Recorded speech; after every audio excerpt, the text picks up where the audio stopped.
Hola, ¿qué tal? Bienvenido a una emisión más de Perspectivas. Yo soy Jonathan Lomelí y en la entrevista del día de hoy vamos a platicar con David Bakeler. Él es autor del libro Reparto de máscaras, paleros, acarreados y reventadores. Un ensayo de un autor interesante, filósofo. Él es también egresado de la UNAM y académico del Departamento de Estudios Políticos de la Universidad de Guadalajara. Les agradezco mucho que nos sintonicen. Comenzamos Perspectivas.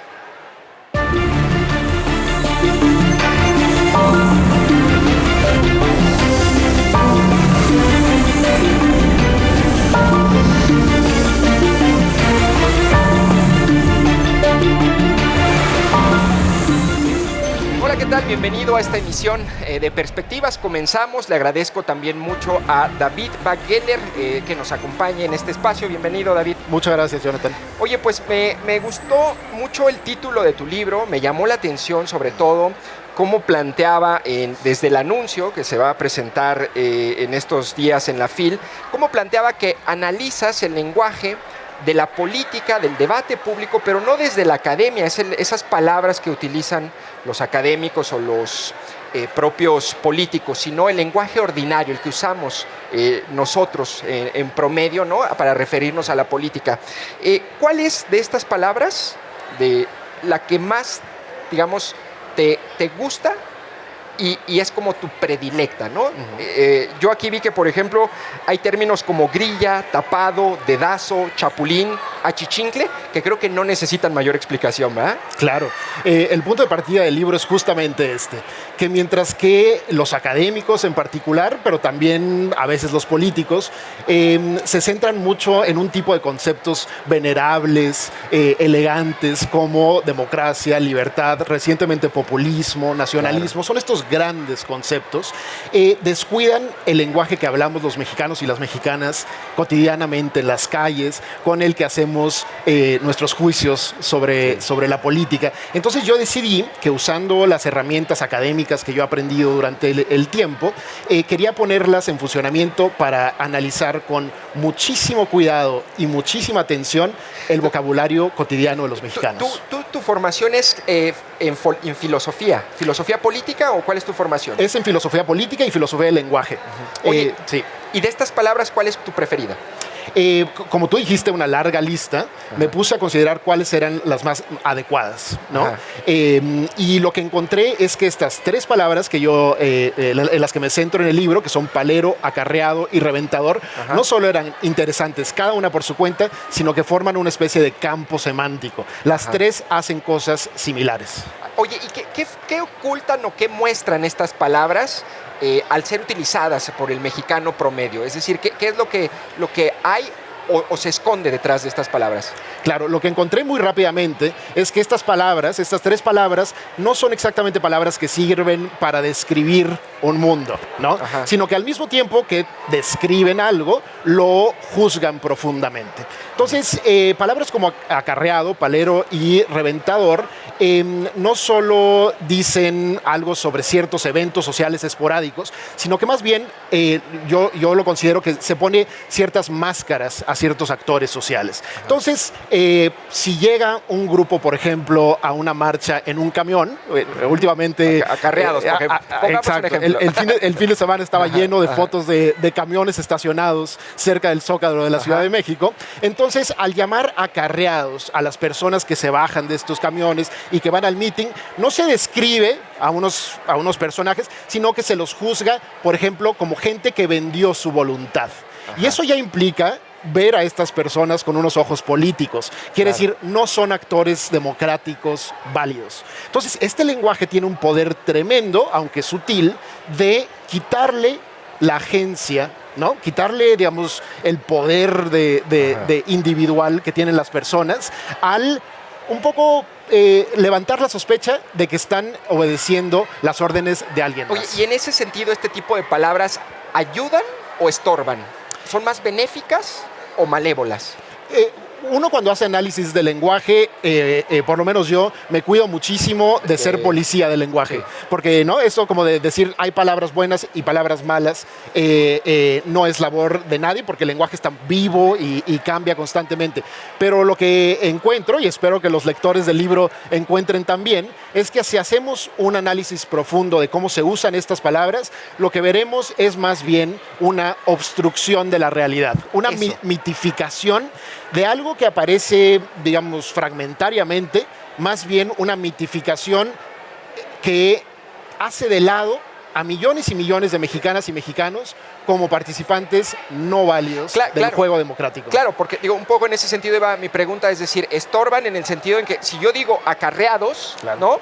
Inmediatamente pues estoy utilizando una categoría y cualquier manifestación legítima de un ciudadano que fue por su voluntad, porque está preocupado por la demanda o el aspecto por el que esté protestando, queda inmediatamente etiquetado y aislado de esa discusión, ¿no? Exactamente.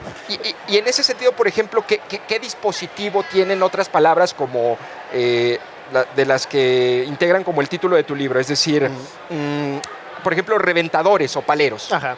Reventador, por ejemplo, es una muy interesante, porque lo que hace es cualquier aparición del conflicto, porque el conflicto estamos rodeados del conflicto en nuestra vida, pero cualquier aparición del conflicto le pone una especie de sospecha perversa.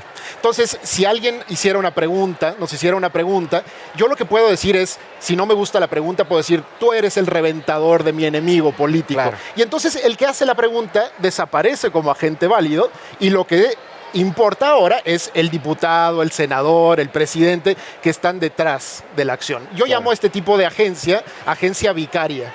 Porque no es el actor inmediato el que está actuando, sino es una especie de títere de alguien más. Y entonces se llevan a cabo operaciones que son similares a las operaciones mágicas, ¿no? Claro. Oye, me quedo pensando un poco, por ejemplo, Andrés Manuel. Una duda, este tipo de lenguaje, ¿no? Tan popular, que eso es, Andrés Manuel López Obrador, el presidente, tiene esa capacidad de generar expresiones muy relacionadas con estos términos que tú analizas, ¿no? En ese sentido, a veces el político que utiliza mejor estos términos es el político que tiene, digamos, mayor impacto en los medios, mayor escucha por parte de los ciudadanos, pero no necesariamente es el que aborda de manera más, digamos, analítica o saludable o adecuada la realidad. ¿Es esa una lectura correcta? Es una lectura correcta. A mí lo que me interesa de poner estas tres palabras y sobre todo el lenguaje corriente en el medio de la discusión es que me parece que nuestra democracia mexicana actual se juega en estas palabras. Y lo hemos visto las últimas 2 semanas en que hubo 2 marchas contradictorias. Y las 2 marchas contradictorias usan este lenguaje de manera muy distinta, ¿no? Sí. Y lo interesante, y a mí me parece muy importante, es aceptar que la democracia es una lucha de vocabularios.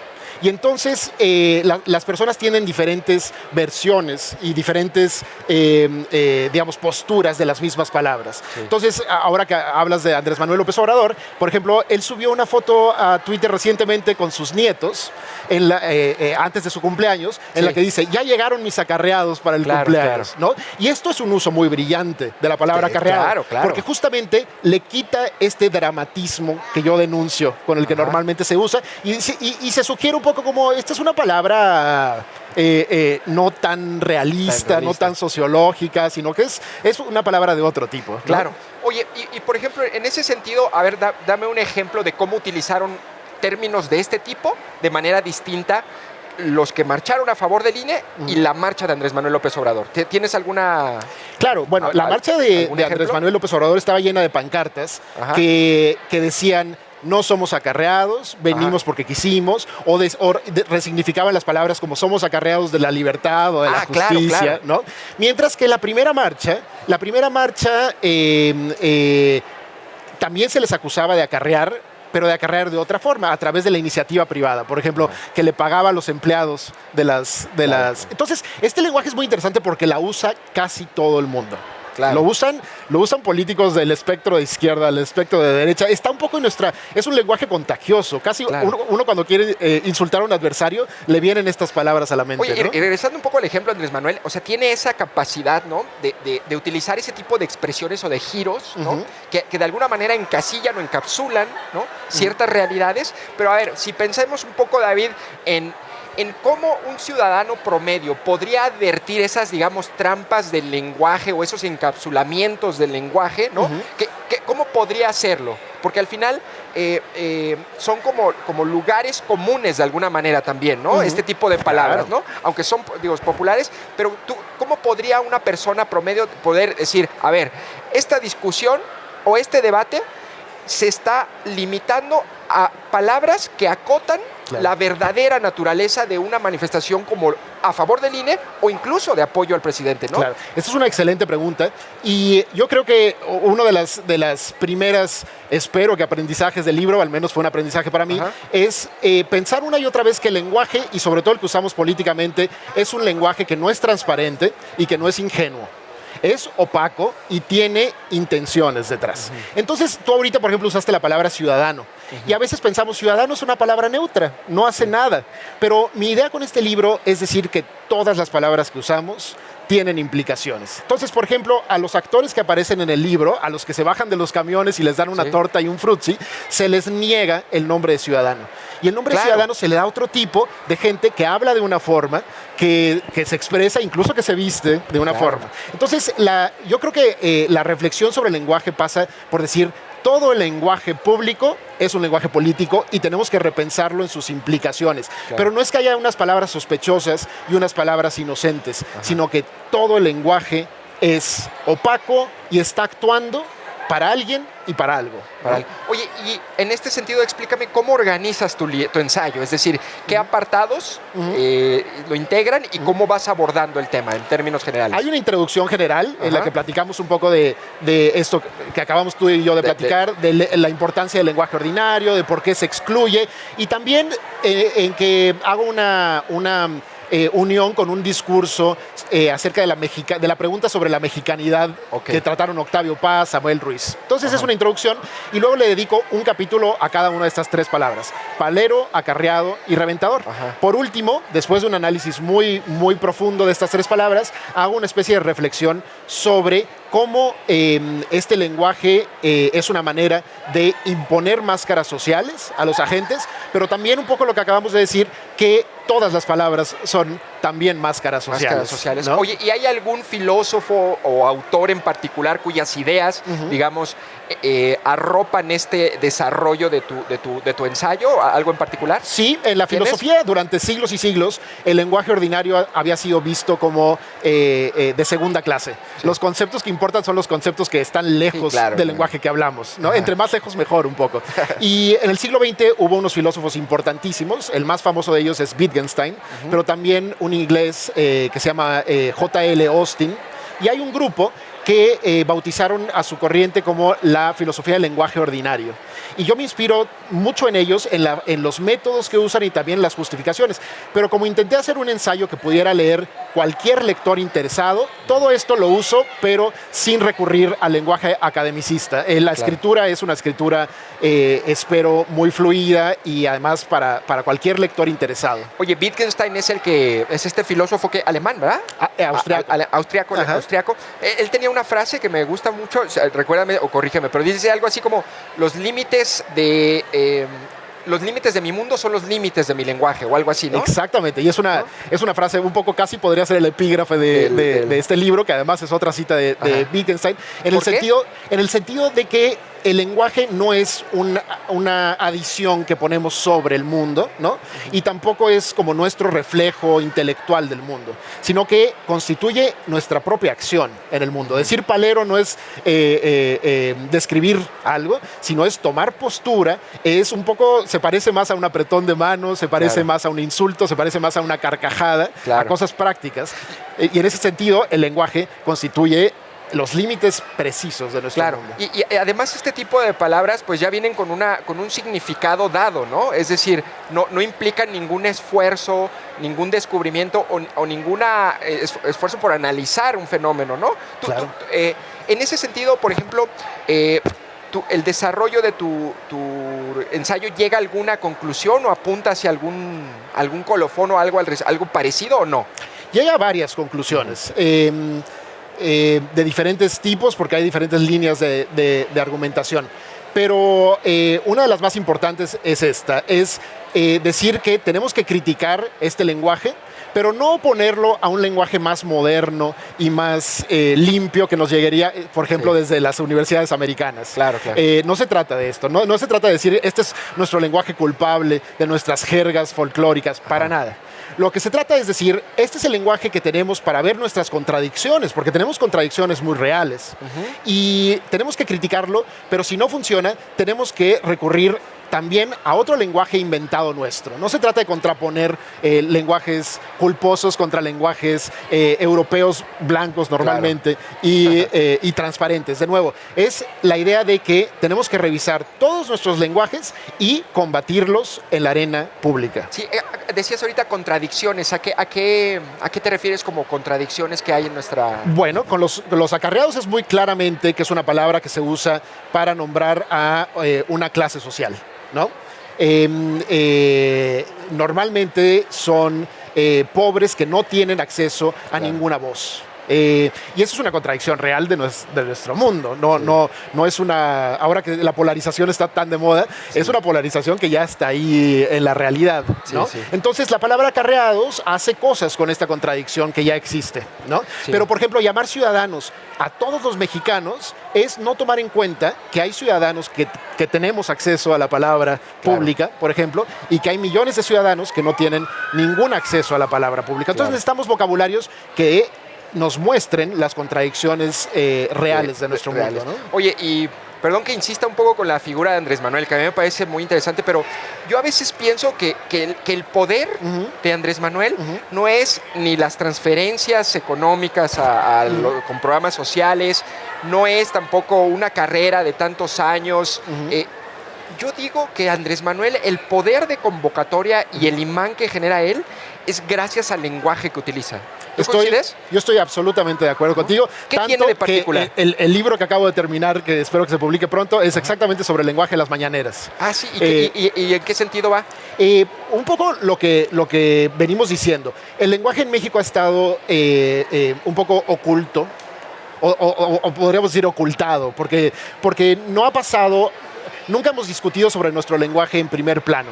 Esto es un poco porque solo había un grupo muy chico que tenía el monopolio del lenguaje. Claro. Y cuando llega López Obrador al poder, me parece que pone a través de una propuesta alternativa del lenguaje, que implica me canso ganso, implica citar a Chicoche, implica hablar con un acento provinciano, ¿no? Provinciano. Claro, eso es Andrés Manuel. Y entonces esto pone en el centro de la democracia mexicana que hay diferentes formas de nombrar el mundo. Unos le llaman sociedad civil, otros le llaman pueblo. Unos le llaman burguesía, otros le llaman fifí. Unos le llaman... Hay diferentes alternativas. Pero esto está bien, no hay ningún problema en que nuestro debate implique formas alternativas de referirnos al mundo. Podemos estar de acuerdo y desacuerdo algunas cosas de López Obrador, algunas cosas de la comentocracia mexicana, ¿no? Hay que ser críticos, pero el punto es que por fin en México hay una discusión entre lenguajes alternativos. Claro, porque, a ver, yo pienso un poco, en el salinismo, por decir, ¿no? Y toda la tecnocracia, ¿no? El término neoliberal, desarrollo sostenible, economía, todos los términos que englobaron la discusión pública hasta antes de Andrés Manuel, de pronto tienes frases del Chicoche, ¿no? En los titulares de los medios, ¿no? En las conversaciones de la gente, ¿no? Claro. Y a ver, esto no implica que esté de acuerdo o no con Andrés Manuel, sino más bien creo que sí es disruptivo en ese sentido la intervención de Andrés Manuel, ¿no? Y yo creo que para partidarios y críticos de la 4T, de López Obrador, es muy, muy, muy importante aceptar algunos pasos democratizadores en el país. Y para mí, la discusión del lenguaje pública es un evidente paso democratizador. Sí. Cuando no hay discusión sobre las palabras, no hay vida política, ¿no? Claro. Y este libro intenta mostrar eso. Ahora, por ejemplo, Acarreado es una zona de guerra, no de guerra, porque es una guerra pacífica, por suerte, pero es una zona de confrontación en la que cada uno quiere dotar al mundo y nombrar a los demás de una manera particular, sí, ¿no? ¿Podríamos hablar o es posible que me digas, a partir, digamos, de tu ejercicio, de la investigación que hiciste, el libro, que me digas un poco, a lo mejor, las palabras que en estos momentos polarizan, confrontan o engloban la discusión pública en México? O sea... Bueno, yo estoy muy contento porque noto que las que yo traté en el libro de entrada están en la centralidad. Pero ahora también hablando de las proposiciones o las propuestas lingüísticas de López Obrador, una palabra que en mi nuevo libro aparece reiteradamente es naco.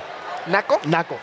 Porque ha sido durante muchísimo tiempo una palabra que no aparece públicamente, claro. pero que todos los mexicanos y las mexicanas sabemos que es una palabra para nombrar prácticas, más bien para excluir prácticas estéticas, gustos, palabras, formas de hablar de una clase social, ¿no? Y entonces López Obrador intenta resignificar la palabra naco y hasta ha llegado a decir que la democracia es el poder de los nacos. Claro, ¿no? claro. Entonces es realmente, a mí me parece fascinante como filósofo del lenguaje, me parece un momento fascinante en México ver cómo sale a la luz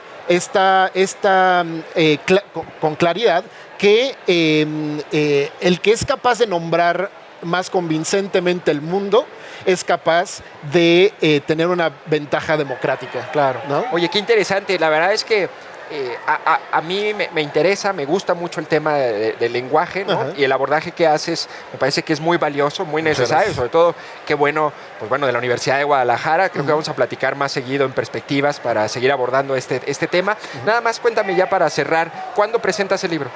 El libro lo presento el domingo 4, es el último día de la FIL, a las 11:30 de la mañana. Y estoy muy, muy contento porque lo presentan dos de mis pensadores mexicanos preferidos. Por una parte, Carlos Pereda, que es uno de los filósofos, si no el filósofo mexicano vivo más importante de México. Y por otra parte, el historiador Federico Navarrete, que es además de un fantástico historiador, es un luchador antirracista muy, muy influyente en México. Tiene un par de libros que denuncian justamente las formas de exclusión evidentes y implícitas que permean nuestra vida pública. ¿Dónde se puede encontrar o comprar tu libro? Digo, además de la FIL, si pasa la FIL o algo, ¿en dónde podrían localizarlo? En la FIL, en el estante de Gediza, que es la editorial, Gediza, y después de la FIL está en la librería del Fondo de Cultura, está en las librerías más grandes y por supuesto en la librería Carlos Fuentes de la Universidad. ¿Y cuándo sale este nuevo libro sobre la mañanera? Espero que este libro me traiga suerte y que le encuentre editor justamente durante la FIL y entonces en los primeros meses del próximo año. Bueno, pues te agradezco muchísimo, David, que nos hayas acompañado. ¿Algo más que quieras agregar? No, agradecerte a ti con tantos autores en esta magnífica feria que hayas dado espacio a un libro reciente salido de la Universidad de Guadalajara. Para mí es un gusto y te lo agradezco muchísimo. No, pues gracias, David. También le agradezco mucho a usted que nos haya acompañado en este espacio de perspectivas. Nos vemos en la próxima emisión.